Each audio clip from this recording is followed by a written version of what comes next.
Salut à tous, j'espère que vous allez bien. Aujourd'hui, je vais vous parler d'un smartphone qui n'est pas connu en France. Il s'agit du Umidigi A5 Pro. C'est un smartphone qui, sur le papier, est super intéressant, une fiche technique vraiment solide à un prix très alléchant. Il est vendu aux alentours de 100 €, donc c'est quasiment du jamais vu. Après méfiance, il y a quand même pas mal de petits problèmes de traduction, de fonctionnement, de ralentissement de l'OS et même de plantage de certaines applications. Est-ce que cela sera corrigé par une mise à jour? Je ne sais pas, peut-être. Umidigi n'est pas une marque connue et implantée en France, donc le suivi mise à jour reste un petit peu aléatoire. Quoi qu'il en soit, ça reste un produit relativement intéressant et à 100 €, il est difficile d'être vraiment plus exigeant. Je vous propose de le découvrir tout de suite. Alors le coffret, il est classique, il ressemble à tous les coffrets en fait fournis par ce constructeur. Moi j'ai déjà personnellement possédé un produit de cette marque. En toute franchise, il fonctionnait plutôt bien, la finition était plutôt acceptable, l'écran également excellent. Après, il a eu quelques problèmes et il a planté assez rapidement, au point de devenir simplement non utilisable. Du coup, j'ai dû m'en séparer. Donc le coffret, on voit bien sûr le logo de la marque sur l'avant. Quelques infos sur l'étiquette, donc on voit que c'est la version A5 Pro en Brazing Crystal, donc c'est une version qui s'apparente un petit peu à une espèce de dégradé Twilight assez particulier, vous le verrez juste après. On voit également que c'est une version Dual SIM. Au dos, on retrouve également quelques informations techniques, notamment la taille de l'écran, la taille des capteurs photo, etc. Mais tout ça, je vais en revenir juste après dans la vidéo.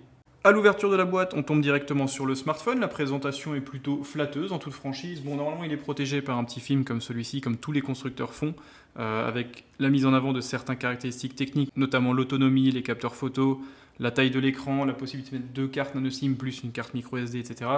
Là, comme je m'en suis servi, j'ai bien sûr retiré ce film. Lors du déballage, comme chez beaucoup de constructeurs chinois qui ne sont pas forcément encore bien implantés en Europe, on a un petit mot de remerciement, comme quoi vous prenez part à une aventure extraordinaire, etc., etc. Vous avez ensuite droit à un guide de démarrage qui est traduit en français, donc ça c'est plutôt intéressant, surtout pour un produit exotique comme ça qui n'est pas officiellement distribué en France. On retrouve bien évidemment un câble de chargement, alors pas d'USB type C 2.0 sur ce produit, il faudra se contenter d'une connexion en micro USB. Et enfin, pour finir, on retrouve un bloc chargeur de 5 volts 2 A, donc un chargeur de 10 watts. Celui-ci aura pour rôle de charger la batterie de 4150 mAh. Il faudra environ 2h30 pour charger la batterie de 0 à 100%. Bon point sur ce produit, vous avez le droit d'avoir une coque de protection directement lors du déballage. Ça c'est toujours intéressant, surtout sur ce type de produit exotique où il est clairement impossible de trouver une coque de protection dans des magasins physiques. Donc là, dès l'achat, vous pouvez le protéger et ça c'est vraiment sympa. L'aspect est plutôt cool, c'est du simili-cuir, ça fait plutôt qualité, franchement il est plutôt sympa.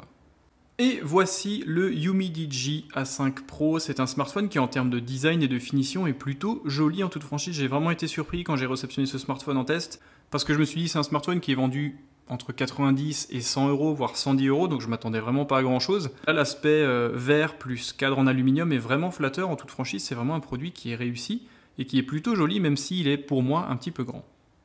Donc au dos on retrouve cette plaque en verre plutôt sympa avec le marquage Umidigi.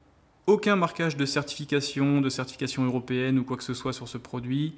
Au dos, on retrouve également un lecteur d'empreintes qui fonctionne vraiment bien. Et sur le haut de l'appareil, on retrouve un triple module photo. Le premier capteur photo, le capteur principal, est un capteur de 16 mégapixels équipé d'une optique à ouverture f1.8. C'est un capteur Sony IMX398 qui fait des photos en plein jour plutôt acceptables et exploitables.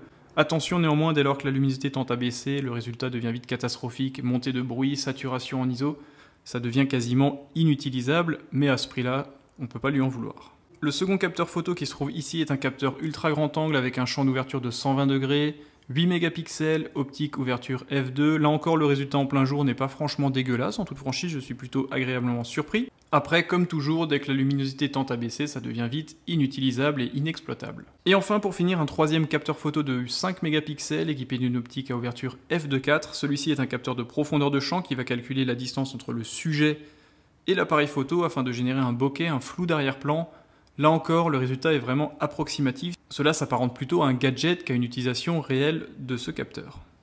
Sur la tranche en aluminium, on retrouve un bouton de volume plus et moins ainsi que le bouton de mise sous tension de l'appareil. Sur le dessous, une grille pour le haut-parleur, la connexion en micro USB avec un microphone extérieur et, point fort, maintien de la prise mini jack 3.5 sur ce produit.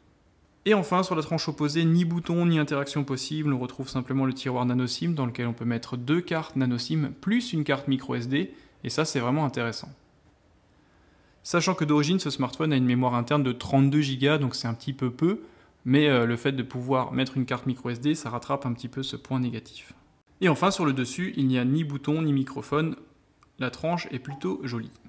Alors rapidement pour les caractéristiques techniques de ce produit, il est propulsé par un processeur MediaTek MT6763, le GPU est un GPU Mali G71 MP2, 4 Go de RAM et 32 Go d'espace de stockage d'origine avec possibilité d'étendre la mémoire via une carte microSD. Il tourne bien sûr sur Android en version 9.0 Pie et c'est un produit qui, sur le papier, comme je l'ai dit, est plutôt intéressant même si son fonctionnement présente quelques ratés, parfois un petit peu handicapants. Sur la face avant, on retrouve ce bel écran de 6,3 pouces, technologie IPS LCD, définition Full HD+, donc en toute franchise, là, il n'y a rien à dire sur l'écran. Pour ce prix, c'est vraiment un superbe écran. Le taux d'occupation de l'écran avoisine les 78-79%, donc c'est vraiment sympa en toute franchise. Pour un écran de 6,3 pouces, la compacité est malgré tout au rendez-vous. C'est un produit qui se maintient bien en main, qui est plutôt facilement utilisable. On retrouve sur le bas un menton relativement proéminent, des bordures qui sont malgré tout assez présentes et une encoche en forme de goutte dans laquelle on retrouve un capteur photo de 16 mégapixels équipé d'une optique à ouverture f2 qui fait encore une fois des résultats plutôt convenables dès lors qu'il fait bien jour et que la lumière est au rendez-vous. En termes de fonctionnement, cela fonctionne plutôt bien, c'est du Android 9.0 classique sans surcouche. Tout fonctionne bien, il y a parfois quelques ratés en termes de lancement d'application, notamment l'application photo qui a tendance à redémarrer, à se bloquer de temps en temps dès lors que vous la sollicitez avec pas mal d'insistance. Quoi qu'il en soit, le fonctionnement général du smartphone reste plutôt fluide et je suis assez surpris par sa réactivité et sa vélocité. En termes d'autonomie, le smartphone possède une batterie de 4150 mAh avec un système de Pump Express 3.0, donc c'est un système de charge rapide. Attention néanmoins, comptez minimum 2h à 2h30 pour le charger, on n'est vraiment pas au niveau des gros cadors du secteur. Mais encore une fois, à ce prix-là, est-ce qu'on peut vraiment lui reprocher? Je ne suis pas sûr.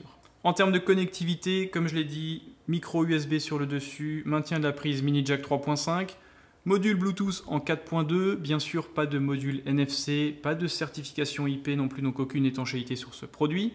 Possibilité de mettre 2 cartes nano SIM plus une carte micro SD pour étendre la mémoire qui de base est de 32 Go, donc ça c'est vraiment un point fort même si 32 Go aujourd'hui c'est un petit peu peu. Et c'est un produit qui pèse 203 grammes, donc il est plutôt costaud, mais après ça donne quand même un effet de qualité, un effet premium au produit. On sent vraiment que c'est une plaque en verre au dos avec un cadre en aluminium qui est finalement plutôt flatteur, tant à l'utilisation qu'en regardant visuellement ce produit.